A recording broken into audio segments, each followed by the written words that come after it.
Likewise, Representative Ilhan Omer. Ilhan Omer is going to be very much involved in a Biden government.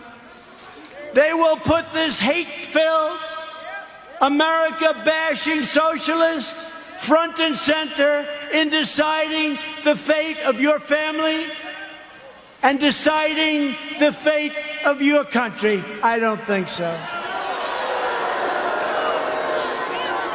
She would like to make the government of our country just like the country from where she came, Somalia. No government, no safety, no police, no nothing, just anarchy. And now she's telling us how to run our country. No thank you. And I think we're going to have a big victory in the state of Minnesota, because they've had it.